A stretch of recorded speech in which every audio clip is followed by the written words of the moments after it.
Horas extras, domingo 26 de agosto del 2018. Gracias por sintonizarnos por Carivisión, nuestra página de Facebook, Revista 110 y la página revista110.online. En este día, nuestro productor Julio Jacinco, producido por Cristino del Castillo. Continuamos, doctor. Doctor, yo te quiero decir que cuando comenzamos el programa yo reconocí mi insuficiencia discursiva para hablar con Fernando. Pensaba que tú me ibas a dar una ayudita. Eso es que usted es modesto. Eso es que usted es modesto. Doctor, mire lo que le voy a decir. Es que yo sé cómo resultan las cosas. Mire, cuando a ti te plantean cosas teóricas frente a realidades, cuando me fui por las enfermedades, es que realmente tú tienes una endemia en donde la cantidad de habitantes, el dinero en las campañas políticas es una constante en todos los países. Las campañas se ganan con dinero y los políticos tenían que hacerse de dinero en todas partes. Y Odebrecht hizo diferentes approaches. Una fue: construyo bien. 2, doy comisión a todo el que se pasa por el... Pero también es una cosa, doctor, si usted calcula 14 años al 6.000 millones de dólares, 6.000 millones, 100 millones, era apenas el 2% o el 3%. Es decir, inclusive bajó la comisión. Bajó la comisión. Pero también fueron 12 países. Pero sacaron 2 y nadie se explica por qué los 2 contratos más grandes los sacaron. Porque negociaron, pero aquí no se podía negociar. Allá sí se podía negociar. Usted me va a decir que los generales cubanos no estaban negociando Mariel y que ellos fueron ahí, hicieron el negocio más bonito y transparente que se ha hecho en la historia. No es verdad. Entonces, en Estados Unidos, en Florida, si devuelven, todavía están construyendo en Florida, ¿eh? No es Catalina solamente, en Florida siguen construyendo y en Brasil no lo han eliminado. Entonces, mire, el plantear cosas es muy sencillo. ¿Por qué ahora? Como dijo una gente, que no aguantamos más ahora. Y le voy a decir una cosa, yo oí una comentarista de Marcha Verde que por la mañana habla y dijo: yo quiero decir que tú estás hablando pendejada a la otra. Esta es una lucha política y aquí se está luchando por el poder. Lo único que ellos saben quién es el candidato y yo no. Porque no es verdad que tú vas a luchar para sacar un régimen sin saber quién viene. Claro, ¿verdad? Claro. Y con temor a... Mira, oí también que hoy se dijo en una discusión que tenía un grupo de CNN donde habían demócratas y cosas, que había países que tenían crisis de gobernabilidad por las migraciones. ¿A qué se referían? Porque no ampliaron. Crisis de gobernabilidad debido a las migraciones. Eso es lo que nosotros tenemos de hace muchos años, ¿verdad? No, que aquí no tenemos crisis de gobernabilidad. Pero las migraciones nos trastornan bastante, ¿verdad? Crean dificultades. Crean dificultades. Claro que sí. Chile tiene problemas ahora también. Sí. Serio, ¿verdad? Sí, aunque Chile no tiene la presión migratoria ni la cantidad tampoco. Además, los propios chilenos han convenido en que ellos tienen algunas necesidades y están aceptando algunos determinadas cuotas de migrantes. El asunto que ellos quieren es que eso sea de forma ordenada, en función de lo que necesita la economía chilena. ¿Y Europa con la gente de África? Bueno, el problema es que ahí se ha producido una situación producto de políticas que han implementado los propios europeos con Estados Unidos. Y eso ha generado todos esos flujos migratorios. Pero de alguna forma Europa también necesita de la migración. Ahora, ¿qué es lo que pasa? Que el problema es cómo eso se ha ido produciendo. ¿Cómo se ha ido produciendo? Yo tengo mi teoría con respecto a eso porque migración también tiene que ver con el asunto de fuerza de trabajo y con la necesidad muchas veces de tú resolver problemas de deslocalización sin tener que, o sea, esa situación que genera la deslocalización de las empresas, tú resolverlo ahí mismo en casa y tener fuerza de trabajo a bajo costo. Pero eso es un poquito más complicado y largo de explicar. Mire, pero, hoy, sí, no. Hoy aparece una información no preocupante, pero interesante, y es que no sé si fue Pablo VI o Juan Pablo II, porque Juan Pablo I lo que tuvo un mes gobernó un mes. Sí. El que hizo... Pablo VI. O fue Pablo VI que antecedió a Juan Pablo I, o fue Juan Pablo II que gobernó muchísimo, el que hizo cardenal al actual Papa. No estoy seguro cuál de los dos, pero eso no importa. Junto con ese ordenamiento, se ordenó un cardenal que fue nuncio en Estados Unidos. Y ese señor, que fue compañero del colegio cardenalicio de Bergoglio, dio unas declaraciones ayer diciendo que eso de estar ahora tratando de lucir como un persecutor de los pederastas y de los abusos de la iglesia, no le luce, porque él hace años, desde que él llegó a la posición, fue y le dijo todo lo que estaba pasando y que él no hizo nada. Eso aparentemente es una tontería, pero es tan tontería como lo que le pasó a Donald Trump, que la ley electoral dice que tú no puedes usar dinero ni tuyo, ni del Estado, ni de la campaña, ni ningún tipo de dinero en favor de ganar unas elecciones. Y que el señor Cohen dijo: yo usé dinero y lo usé por orden de él. Y él dijo: pero fue mi dinero, no de la campaña. Con esas dos afirmaciones tú tienes que quizás el principal líder religioso del mundo y el principal líder del país más grande del mundo acaban de tener problemas serios. Entonces, cuando tú... Aunque en el caso del Papa yo digo que es injusto usted atribuirle a él la responsabilidad de situaciones que ocurrieron hace muchísimo tiempo, cuando él realmente no tenía dentro de la iglesia el poder como para enfrentar esa situación. Lo que quiso decirle él es que él lo conocía antes de que comenzó a enfrentarle. Yo creo que la iglesia es una organización muy delicada, en que el Papa es un poder, pero hay una cosa que se llama la curia, que es el que nutre al Papa, porque todos los gobiernos tienen asesores. Tú ves Trump, que parece que todo lo improvisa. No, Trump tiene gente que fíjate que hay políticas que han seguido igualitas.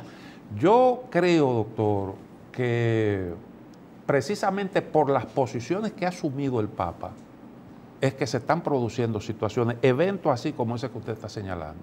Porque normalmente cuando tú decides enfrentar un problema, el que se ve afectado de alguna forma te señala.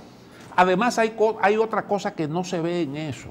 La Iglesia Católica ha asumido una serie de posiciones que no son bien vistas. Por ejemplo, la Iglesia Católica decidió reconocer a Palestina. Sí. Y hay una campaña, fíjese que hay muchos casos de eso, que tienen décadas. Hay muchos casos de eso que están estallando ahora y que son viejísimos. Oh, sí. Y eso está estallando porque hay quien está tratando de desvelar eso. Yo no estoy diciendo que no ocurrió. No, es verdad. Pero hay...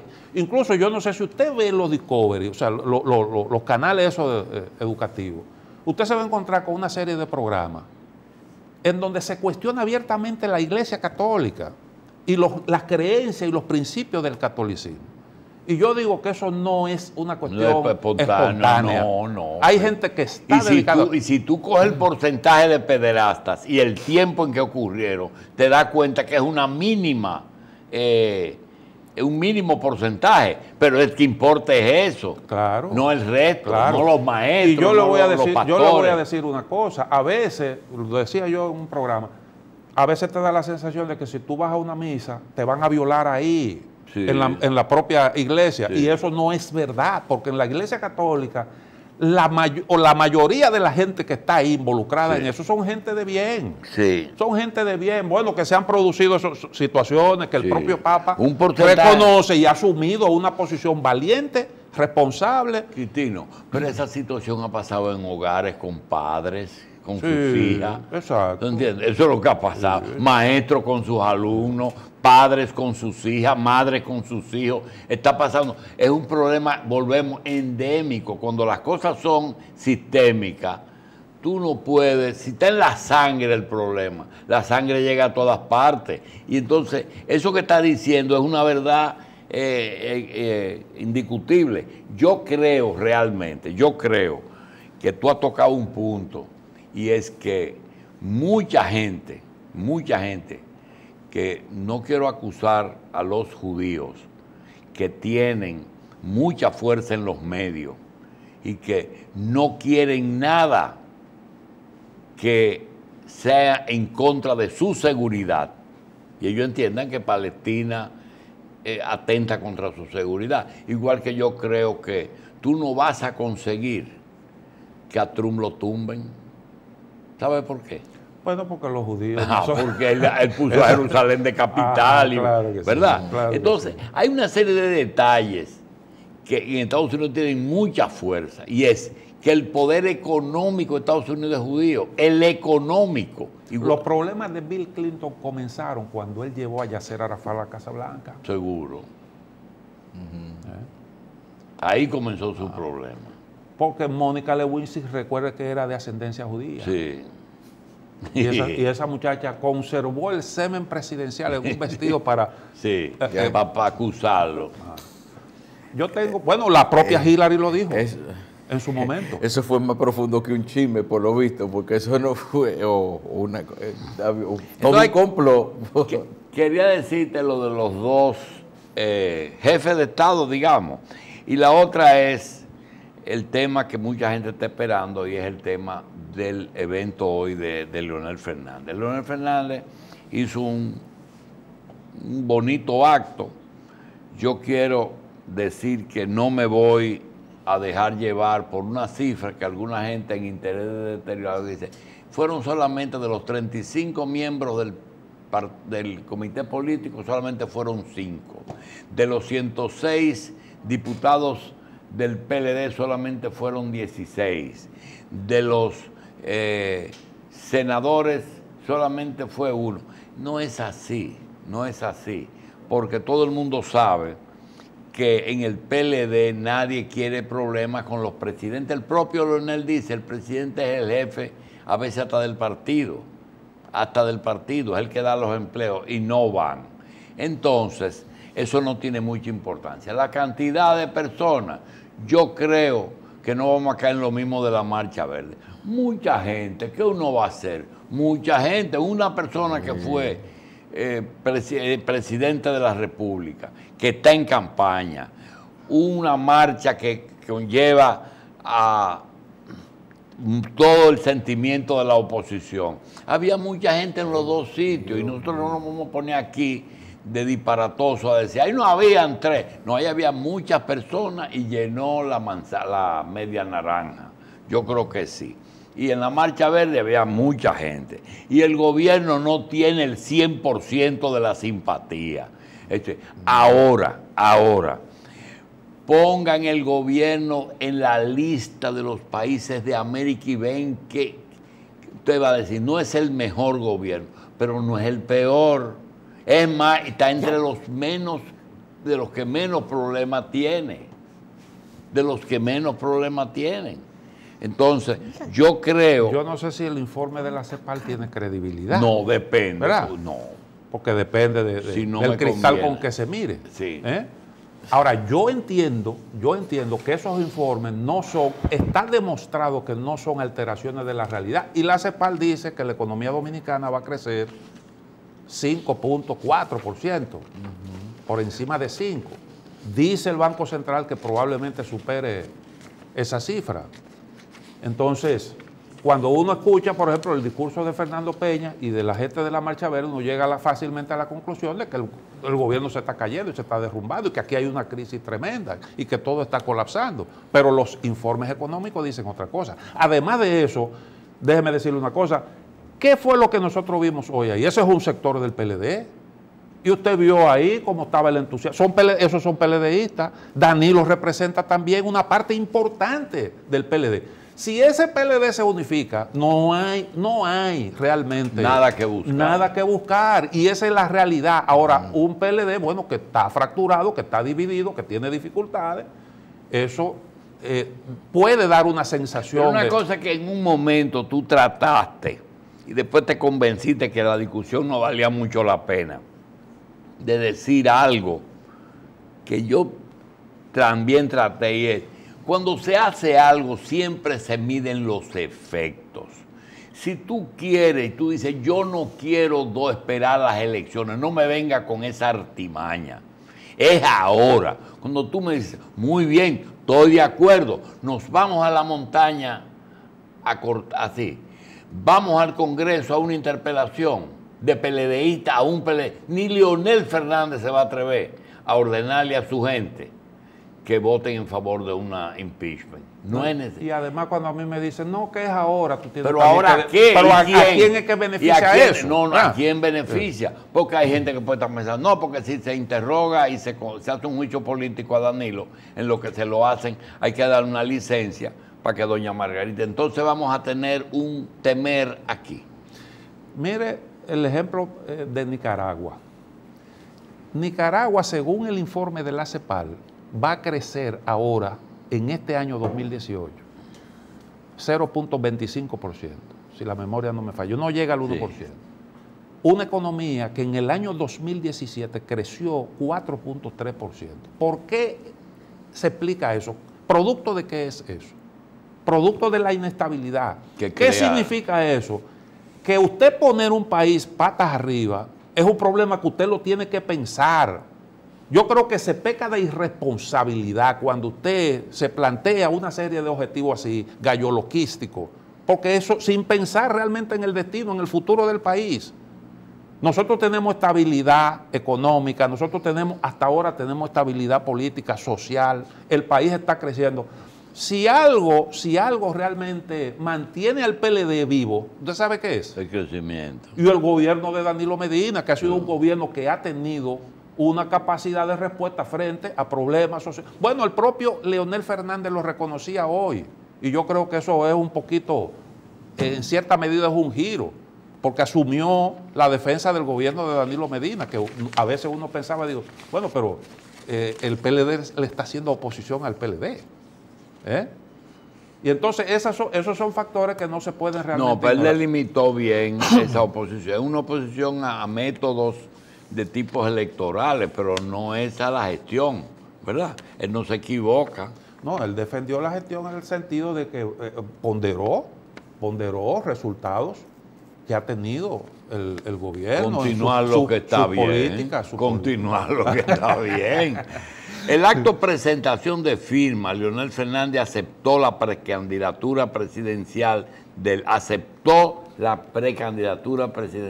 PLD para el 2020. Afirmó que obtuvo 1.225.000 firmas, más que el padrón de la oposición. Sobre primarias, dijo, aunque sean abiertas o cerradas, ganaremos como quiera. Volveremos a ganar en el 2020 con más de un 50%. Continuaremos siempre luchando contra el flagelo de la corrupción. Hay que darle respuesta a la impunidad, migración e inseguridad. Hoy inicio un recorrido por todo el país para volver a subir las escalinatas del Palacio, República Dominicana para dominicanos. Inclusive prometió que después de ese recorrido podría llegar a los 2 millones de votos para el año que viene, de firmas, ¿verdad? Rafael Albuquerque dijo, solo Leonel garantiza el triunfo. Radamés Jiménez dijo, el leonelismo es un sentimiento con raíces históricas. La ausencia de la vicepresidenta se justifica porque es vicepresidenta de la República, ¿verdad? Claro. Y Reinaldo Pared dice que si las condiciones no están dadas para una reelección, asegura que él será el próximo presidente de la República, si no están dadas para una reelección. Ahora, las declaraciones que más me gustó fue la de Domínguez Brito. Domínguez Brito dijo, yo seré el próximo presidente de la República Dominicana y yo seré un buen presidente. Yo creo que nosotros queríamos oír algo así de alguien, ¿verdad? Bueno, sí. ¿Te acuerdas de aquel famoso uruguayo? Del gobierno divertido. Sí, yo no sé si voy a hacer un buen gobierno, pero voy a hacer un gobierno divertido. Sí. Valle. Yo pensé que usted iba a hablar de uno que decía, ese quiero mismo ser Valle presidente, no de otro, de aquí. Quiero ser presidente y voy a ser presidente. Sí. Bueno, a partir de 2000, esta información yo no sé de dónde la sacaron, Dice que a partir del 2020 las mujeres tendrán el 50% de la representación en la Cámara de Diputados y en la regiduría. No, participarán en el 50% de las boletas, porque puede ser que no ganen, ¿verdad? Puede ser que la pongan en un sitio que no necesariamente sea entre los primeros lugares. No, que los partidos pongan todos los candidatos a diputados la mitad mujeres y las alcaldías la mitad mujeres. No, pero yo pregunto, si no ganan. Un 10% de la juventud, sí, también, 40, doctor. El 40 fue lo que se aprobó y es así, o sea, no necesariamente. Bien, así seguimos entonces. No, además, ¿tú sabes lo que hacen los partidos? Los partidos lo que hacen es que ponen a las mujeres donde no ganan. Sí. Eso es, no, la ponen para rellenar. O si no ponen de candidata a la mujer del que debería ser aspirante. Así es. Medina constata crecimiento de caficultores de San José de las Matas y parceleros de Sánchez Ramírez, doctor. Ahí está. Sí. Ahí está. Bien. Ahí está. Mire, doctor, a propósito de situaciones de parceleros y caficultores, bueno, asunto agropecuario, doctor, ahora fue que vinieron a descubrir que producir un aguacate necesita 1000 litros de agua. En un momento sí, al principio sí. No, porque es que, yo digo, oye, hay un grupo conservacionista que está diciendo que parte de la sequía de Pedernales tiene que ver con la siembra de mata de aguacate en la sierra. Pero eso y de otros productos también. Con respecto a San José de las Matas, el jefe de Estado le cumplió lo prometido a la Asociación de Caficultores Unidos. Le cumplió lo prometido construyéndole la empacadora, el centro de acopio, el financiamiento solidario para capital de trabajo, maquinarias. Y hoy el presidente regresó y constató el bienestar de los caficultores y de su familia. 52 socios beneficiados, 1.300 productores beneficiados, ejecución del proyecto del 100%, 28 empleos directos y 400 empleos indirectos. Ahí tiene. También va a recibir un informe sobre eso que estábamos hablando, de los ríos y arroyos de Pedernales. Lucía Medina dice que con anuencia de San Juan va a pasar de ser de diputada a senadora. Doctor, usted hizo una pregunta que yo no entendí bien. El por qué Fernando no quiso entrar en ese detalle, porque usted le puso dos paralelos. Dice, ¿por qué aquí tú estás pidiendo esto si allá hicieron eso y tú no lo criticaste? ¿Era así? Sí. ¿Cuál fue el tema? No, el asunto es que parece que los enfoques dependen de las simpatías y las antipatías, porque fuera del aire nosotros hablábamos del caso de Venezuela, y yo decía que era un poco difícil, algunas cosas eran difíciles de responder, Y Fernando se identificaba con el proceso venezolano. Y yo decía, bueno, pero ¿te gusta la reforma que ha hecho Maduro, que ha conllevado prácticamente la anulación del Parlamento, el anticipo de las elecciones y todas esas medidas que son polémicas? Pero a él le gusta el proceso venezolano. Pero aquí se habla de la posibilidad, que ni siquiera Danilo Medina ha dicho que su posición es reformar la Constitución. Pero en el caso dominicano, una eventual reforma constitucional que sería conforme a lo que la propia Constitución establece, se ve como si fuera algo pecaminoso y colocarse de espalda a la propia Constitución. Bueno, yo creo que nadie está de espalda a la Constitución, porque el presidente no ha dicho yo voy a violar la Constitución, sino él dice yo voy a tocar ese tema en marzo. Ahora, suponga que sí, que sea verdad que se pretende reformar la Constitución. Pero eso yo creo que no es contrario a la Constitución, porque la Constitución establece cómo es que se reforma, ¿verdad? Creo yo creo que es así. Bueno, caemos en lo de Honduras. Señores. Y lo de Bolivia era porque, bueno, ¿cuánto tiempo tiene Evo Morales gobernando ahí? 12, y ya se está hablando de la posibilidad de reformar la Constitución. Bueno, que no se quede un niño sin mochila. Esa es la campaña de doña Mirna Pimentel y de doña Candy Montilla, a través del programa En Barrios, Municipios, entregando mochilas llenas de útiles escolares. Bien, nos quedan algunas noticias. Quisiéramos decir que el plan social asiste 15 barrios del Gran Santo Domingo. También decimos que esta semana sepultaron 2 personas. El director de Pasaporte, miembro del Comité Central del PLD, dirigente importante de Santiago del PLD, y el arquitecto Rafael Calventi Gaviño.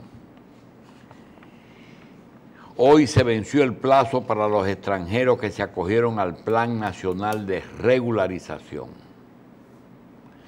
Tony Peña dice que la ley de partido es impracticable. Tenemos que hablar un día de la ley de partido, doctor. Claro que porque sí. Ya eso lo han dicho 2 o 3, ¿verdad? Vamos entonces a... ¿Hay algo más? La muerte de John McCain, senador republicano. Recordamos que era el que buscaba disputarle la candidatura presidencial a Obama. Me parece que era. Fue el opositor de Obama en las primeras elecciones. Y bien, queremos despedirnos con una exhortación a los partidos políticos, a la prensa, que tengamos un poquito de comprensión con la Junta Central Electoral. Yo creo que la Junta Central Electoral no es la institución que hace las leyes. Ellos tienen que ajustarse a la ley, ¿verdad? Y ellos, inclusive cosas que ellos han recomendado, no las han hecho.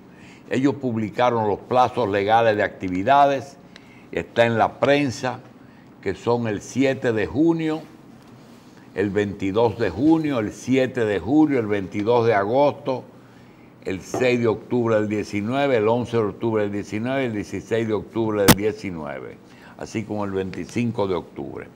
Entendemos que esa es una junta que, aunque la nombró el Partido de la Liberación Dominicana, es una junta no comprometida y merece todo el apoyo y el respeto de la mayoría de los dominicanos. Ojalá no empiecen a cargarles culpas de algo que ellos no han hecho, que es la ley electoral.